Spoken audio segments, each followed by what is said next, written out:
Meus amigos, irmãos, tudo bem com todos vocês? Vamos fazer uma reflexão sobre um tema específico e muito enriquecedor. Quero transmitir aqui uma ideia que vejo que poucas pessoas transmitem essa ideia com tanta clareza. E que é muito importante para todos nós. A gente precisa compreender, entender, né, esse tema, essa mensagem, que é reis e sacerdotes. Nós, como cristãos, fomos constituídos por Deus um reino sacerdotal. Para isso, né, a gente precisa entender o que é o rei e o que é o sacerdote e como essas duas figuras se aplica dentro desse novo modelo de mundo, né, que não é o mundo antigo, não é baseado na figura dos reinos do mundo, é diferente, é um mundo diferente. Quem fala essa ideia é o apóstolo João no Apocalipse, que ele fala que nós fomos constituídos reino sacerdote para o seu Deus e Pai. A ele a glória e o domínio pelos séculos dos séculos. Amém. Aqui é capítulo 1 e versículo 6 de Apocalipse. E o que é um reino? O reino é uma conjuntura, vamos dizer assim, no nosso mundo, uma conjuntura política que está com a função de trazer benefícios para o seu povo, né? O rei e o reino. O rei é aquele que está no comando e o reino é aqueles que estão comandados, que faz parte, integram. Só que essa figura é na linguagem comum quer dizer humana, de acordo com as políticas humanas. No reino espiritual, todos nós somos reis, certo? Então a figura já muda o âmbito da questão. Todos nós estamos aqui para governar. Estamos aqui para liderar. E sacerdote é uma figura transmitida pela palavra, que é alguém que está ali com a responsabilidade de fazer o culto a Deus, de fazer a ligação entre o povo e o sagrado. E essa era a função do sacerdote, né? Fora as questões sociais que também estavam na responsabilidade do sacerdote Levi, que ele estava responsável por pegar todo o dízimo e eles repartiam, vamos dizer assim, entre todas as pessoas necessitadas, porque como eles estavam como os responsáveis pelo tesouro e o dízimo era para ser distribuído entre todos ali, né, o órfão, a viúva e tudo mais. Então era a função do sacerdote fazer essa missão, né? Ele estava ali no controle do gasofilácio, né? Então ele era o responsável por isso.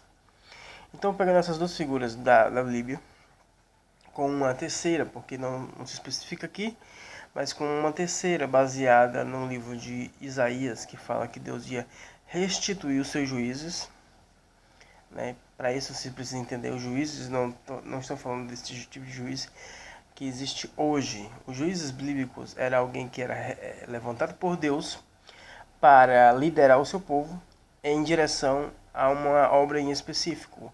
Era por exemplo, um era profeta, como era Samuel, outro era um juiz, Débora, né, que liderou o povo. Teve muitos outros juízes que levaram o povo à liberdade, outros guerrearam contra seus inimigos, venceram seus inimigos, outro era conselheiros e assim por diante. Então, os juízes eram diversas funções, diversos propósitos, mas com um propósito em específico, sempre alimentar e proteger o povo de Israel. Nós, como acredito eu, baseada na profecia de Isaías, que acredito que foi cumprida na cruz, que foi restituída aos juízes, e esses juízes, né, que receberam essa nova titularidade, reis e sacerdotes, eles devem exercitar todas essas funções com um propósito específico. Primeiro ponto, o reino diferentemente do mundo da política e dos religiosos, rei, na nossa visão, não é alguém que está no comando, mandando nas pessoas, mas pelo contrário, seguindo mesmo os passos de Jesus, que está entre o povo, guiando o povo, livrando o povo, ajudando o povo a sair do buraco. Reinar juntamente com Cristo significa dizer caminhar juntamente, seguindo as trilhas de Jesus. Ele estava no caminho, curando, expulsando demônios, falando palavras que pudesse promover o arrependimento das pessoas. Isso é muito importante. Então, essa é a função do rei. E também do sacerdote, porque ela se mescla nessa nossa linguagem, nessa palavra, ela se torna bastante uma só. Então, o sacerdócio e o reino, elas são basicamente uma coisa só. Visto que agora o sacerdócio, aquela visão que tínhamos do mundo antigo, de o sacerdote ligar o povo a Deus, já não é mais necessária, visto que nós já fomos ligados a Deus por meio do sacrifício de Jesus e não necessita mais de oblações para a purificação dos pecados. O que agora temos que fazer é uma coisa específica. Visto que os nossos pecados já foram perdoados, visto que quem nos garante isso é o nosso fiador. O fiador é aquela pessoa que que se torna responsável por toda a nossa dívida. Se a gente não conseguir pagar, ele pagou no nosso lugar, entendeu? Esse é o fiador, ele está nos financiando, ele financiou as nossas vidas, visto que a gente não tinha capacidade de financiar essa nova vida. Ele financiou, nos deu essa oportunidade. Só que esse mesmo que nos financiou, ele diz o seguinte: olha, se vocês não perdoarem uns aos outros, Deus também não vai perdoar vocês. Então, mesmo ele tendo perdoado todo o nosso escrito de dívida, toda a nossa dívida na cruz, ele deu uma questão seguinte: olha, todos os pecados estão perdoados, tá ok? Mas eu quero apenas uma coisa: que você ame a Deus sobre todas as coisas e ao próximo como a si mesmo. Tá bom? Como é que você faz isso? Como é que você cumpre a parte essencial? Como é que você ama a Deus? Cumprindo os seus mandamentos. E como é que você executa os seus mandamentos? Amando o próximo. Como é que você obedece o primeiro? Praticando o segundo mandamento. O segundo mandamento é basicamente a matriz do cumprimento de todos os mandamentos. A matriz. Porque amar a Deus sobre todas as coisas, o apóstolo João nos dá um conselho. Como pode você dizer que ama a Deus e aborrece o seu irmão? Ou então Tiago, ama a Deus e aborrece aquele que é a imagem e semelhança de Deus. Então, ele dá um conselho específico a respeito disso, dizendo o seguinte, que se você ama a Deus, você demonstra isso amando aquele que é a semelhança de Deus, que é nosso próximo, a pessoa que está ao nosso lado, a pessoa que está à nossa vista, que precisa da nossa ajuda. Então, se amar a Deus, significa dizer você amar ao próximo. O segundo mandamento é basicamente o que cumpre todos os mandamentos. Porque amar a Deus não é uma ideia subjetiva, é uma ideia prática. Amar a Deus não é uma ideia subjetiva, não é uma coisa intelectual, é uma coisa de vida. Se você ama, você é obediente a Deus. Se você ama, você está cumprindo o primeiro mandamento, que é amar a Deus sobre todas as coisas. Se você ama ao próximo, você cumpre o primeiro. Basicamente isso. Então, nessa questão que eu quero entrar, quero dizer para você que nós estamos reinando. E essa mentalidade não é divulgada. Por quê? Porque na maioria das pessoas, as pessoas pensam que nós iremos reinar posteriormente, em um mundo futuro. Mas na verdade, a partir do momento que Jesus morreu e ressuscitou, ele já nos constituiu esse reino sacerdotal. Ele já nos constituiu. Então nós estamos reinando. O apóstolo Paulo, falando aos Coríntios, ele fala o seguinte: vós sem nós reinais, a quem dera reinasse. ele dá uma pequena comunicação de que aquele povo ele não tinha capacidade de reinar. E ele disse, quem dera se vocês com nós reinassem. E o apóstolo Paulo coloca dizendo que ele estava reinando. Quem dera que vocês reinassem conosco. Ou seja, ele está dizendo o seguinte, nós estamos reinando. Nós estamos aqui exercitando um trabalho do reino. Nós estamos sendo reis na terra. E esse reino é diferente, claro. O apóstolo Paulo ele não ocupou nenhuma posição política humana, mas ele foi direcionado por Deus para pregar tanto aos reis do mundo, como aos pobres, como às pessoas que estavam dispersas, o povo judeu estava disperso no mundo. Então, ele estava reinando. O reinar de Deus é diferente do reinar humano. Essa é a grande diferença do reino de Deus e o reino do mundo. Que o reino do mundo é baseada no poder, na subjugação do próximo. O reino de Deus é o contrário. O reino de Deus está na liderança, está no papel de liderar e influenciar as pessoas para o bem, influenciar as pessoas para o que é correto. Influenciar as pessoas em direção àquilo que é agradável a Deus. Tá bom? Então, reinar juntamente com Cristo é fazer tudo aquilo que é vontade de Deus. Reinar com Cristo é direcionar o povo a fazer a vontade de Deus. Isso você está reinando. E nesse reino é basicamente... Porque a gente se apega muito às nomenclaturas, mas basicamente essa função é o que os juízes faziam. Só que a nós é com uma mentalidade muito diferente. Jesus fala o seguinte, que no mundo tem os seus reis e exercem autoridades. Nós devemos ser o contrário deles. Nós devemos ser o contrário deles. Aquele que quer ser o maior, esse seja como aquele que serve. Seja o seu serviçal, seja o servo de todos. Porque quando você é servo de todos, significa dizer que você está reinando. Ou seja, como é que Deus reina? O apóstolo Paulo fala uma coisa interessante lá em Atos, ele pregando os atenienses. Atenienses não, se não me engano atenienses, acho que se não estou enganado. Ele fala o seguinte, o Senhor do céu não é servido por mãos humanas como se necessitasse de alguma coisa, mas é Ele mesmo que dá a todos o fôlego de vida, e de uma só pessoa fez a multidão dos povos, né? Que é Adão e Eva. Mas observa só a questão que eu quero trazer para cá. Ele não é servido, ele é quem serve. Deus não está em busca de pessoas que têm o interesse de ser servido. Deus está em busca de verdadeiros adoradores que estão em busca de servir. Servir sem olhar quem. Porque Deus faz seu sol nascer sobre bons e maus, justos e injustos. Ou seja, ele exercita a justiça independente do caráter moral das pessoas que recebem essa justiça.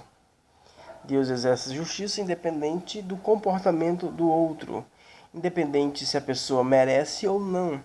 Ele exercita a justiça, ele faz o bem, independente do caráter, se a pessoa é grata, se a pessoa é honesta, independente de qualquer coisa, né? Claro, a gente não pode relativizar também a severidade quando Deus julga. Quando Deus julga o mal. A gente também tem que colocar isso na balança. O apóstolo Paulo também chama muita atenção da gente para isso. A gente tem que considerar o bem e considerar a justiça no sentido de espada, né? E essa que também é uma questão muito importante, que a gente tem que colocar em nosso coração que nós fomos perdoados, que Deus nos ama, que Deus não leva em consideração os nossos pecados, nosso tempo de ignorância também, mas que Ele, né, Ele vai julgar vivos e mortos, Vai julgar baseada em quê? Baseada em uma questão básica. Não é na relação entre você e Deus. Ele não vai julgar você dizendo o seguinte, olha, se você o amou na perspectiva religiosa, na perspectiva, né, tipo, você leu a Bíblia, você foi pro culto, você fez isso? Não é nessa perspectiva de julgamento que Deus irá julgar as pessoas. Deus irá julgar as pessoas baseado naquilo que ele já deixou pré-escrito, né, pelos profetas e tudo mais. O que é basicamente? É o seguinte, como você amou o próximo? Como você ajudou o próximo? Como é a sua relação com aqueles que estavam ao seu redor? Isso. Nada de religioso. É basicamente isso. Por que eu falo isso com tanta certeza? Jesus coloca a parábola e ele explica isso. Aquele homem que perdoou 100 denários, que vai na frente e não perdoou aquele que devia, parece que é 10 denários. E ele traz essa mensagem para nos dizer o seguinte, olha, assim como eu te perdoei, deve tu perdoar os outros. Sendo tu pecador e eu justo máximo, que poderia realmente te condenar, não te condenei. Quem é tu, sendo um imundo, vamos dizer assim, para condenar o teu próximo? Então, nessa perspectiva, nessa análise, você tem que entender que você tem que perdoar por gratidão, visto que você não merece nada, né? Você não merece nada. Mas por amor, Deus lhe perdoou. E esse amor que ele recobrará de você no futuro. Então é basicamente isso. Você vai ser cobrado pelo aquilo que você recebeu. E o que você recebeu foi algo que você não merecia. Então, a única questão que ele fala é essa. Faça ao próximo. Não é nem mais a Deus. Você não precisa mais fazer culto. Que a ideia de culto é a ideia de sacrificar. A ideia de fazer sacrifícios. O culto é matar o animal para a purificação dos pecados. Isso é o culto. Cultuar. Fazer esse tipo de culto, fazer esse tipo de rito. O que ele quer, Deus quer, é pessoas que adorem em espírito e em verdade. É alguém que é sincero, tanto dentro no seu caráter como, né, em suas ações de verdade, pessoa sincera. Então, ser rei e sacerdote é exercitar aquilo que é da natureza de Jesus. Reinar juntamente com ele é praticar a vida de Jesus no mundo, que é guiar as pessoas para o bem, conduzir as pessoas, tirar as pessoas do inferno social, psicológico, religioso, cultural, tirar as pessoas desse inferno, trazer luz às pessoas, dar dignidade humana. Essa é o reino de Deus. É para isso que fomos chamados. Não é para estarmos dentro de uma comunidade se isolando do mundo. Pelo contrário, Deus nos enviou ao mundo. Nós somos como um vírus no mundo, ou deveríamos ser, para matar todo o mal e promover todo o bem. O vírus, que eu quero dizer, não na perspectiva ruim, mas na perspectiva de que nós devemos ser aquelas pessoas que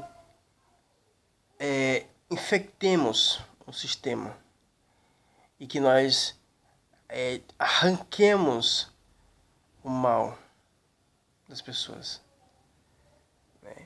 Infectar o mal para matar o mal e trazer luz para as pessoas. Não sei se o meu exemplo foi muito legalzinho aqui, mas é basicamente o que a gente tem que ser. né? Nós devemos se infiltrar. O que Deus fala para o apóstolo Paulo, que ele tinha que pregar para os reis, para os gentios, ou seja, ele tinha que ir para as pessoas que não tinha aquele acesso àquelas informações. Ele deveria ir para pessoas que estavam dentro de um sistema, dentro de uma bolha, dentro de um sistema de opressão, e tanto no sentido de opressão como aqueles que sofrem a opressão, né? Como aquele sistema de opressão que são oprimidos e por isso oprimem as outras pessoas. Então, nesses dois sistemas, nessas duas sistemas corruptos, assim, a gente tem que entrar e destruir e trazer vida às pessoas que querem vida, que todo mundo quer vida. E é essa a nossa missão, reinar. Trazer as pessoas, a consciência, consciência e consciência. Não é encher um lugar de pessoas, não estou dizendo que seja errado, mas a missão não é só isso. A missão não é só agregar pessoas num lugar, é agregar as pessoas em Jesus.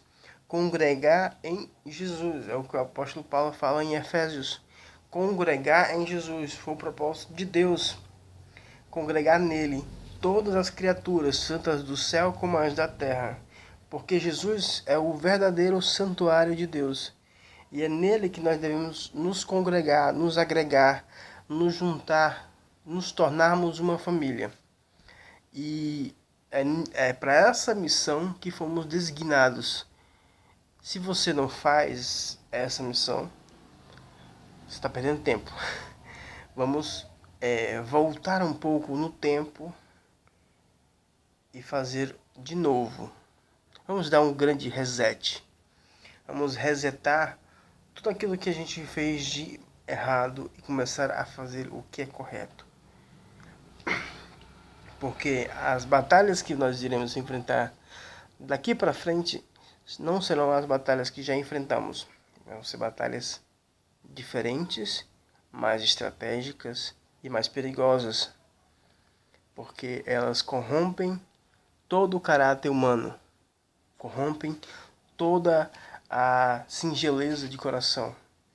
E ela é tão perversa que, como Jesus disse, Deus vai permitir, né, por causa da negação de alguns e não acreditar na verdade, a operação do erro. Deus vai permitir que a operação do erro aconteça para que eles creiam a mentira e assim sejam julgados justamente. Não é porque Deus quer que eles creiam na mentira, é porque Deus já sabe que eles vão crer na mentira, né? Quando você coloca a questão de Deus como um querer, parece que Deus está querendo aquilo. Não, porque Deus já sabe que as pessoas vão querer aquilo. E as pessoas vão querer aquilo não porque parecem ruim, mas porque parecem bom. Mas é bom aos seus próprios olhos. É uma questão bem simples, básica, aqui já temos com muitos minutos, mas eu vou dividir esse vídeo em dois. E é a seguinte, as pessoas não pensam muito bem e esse é o grande problema. O bom não é o bem. O bom não é o bem. E é esse problema aqui que a gente tem que tratar. A gente tem que promover o bem e não o bom. Porque o bom pode ser bom para mim, para o meu grupo, para algumas pessoas, mas não pode beneficiar a todo mundo, porque é bom só para mim ou só para o meu grupo.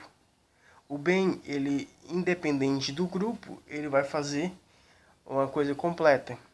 E é esse o nosso propósito. Não é simplesmente fazer o bom.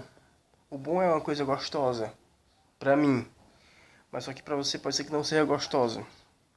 Mas o bem é algo que é tanto bom para mim como para você. É alguma coisa mais ampla. E é esse bem que a gente tem que fazer. É uma coisa independente se eu concorde com ele ou não. Devemos fazer. Devemos praticar. Devemos instituir isso como uma regra universal. É o bem e não o bom. Não tirando a palavra bom, né? O bom é bom, mas sendo bem é muito melhor. Um bem é muito mais bom do que um bom, porque às vezes o bom não é o bem, tá bom? Então, eu vou encerrar porque já está muito grande, depois nós continuaremos nos demais assuntos, certo? Então, que vocês tenham compreendido essa palavra, nessa ideia de governar, reinar. Não é alguém de autoridade, é alguém de serviço. A nossa autoridade é o serviço. Nós somos maior quando somos menor. Nós não estamos aqui para ser aqueles que pisam nas escadas, nós estamos aqui para ser as escadas que elevam os outros a um patamar superior. Porque é assim que Deus é. Deus é a nossa escada, é Deus que nos leva para cima. Deus nos leva para cima. É assim que também nós, como filhos amados de Deus, devemos também ser. Sermos as escadas que elevam as outras pessoas para um patamar maior de consciência. Amém?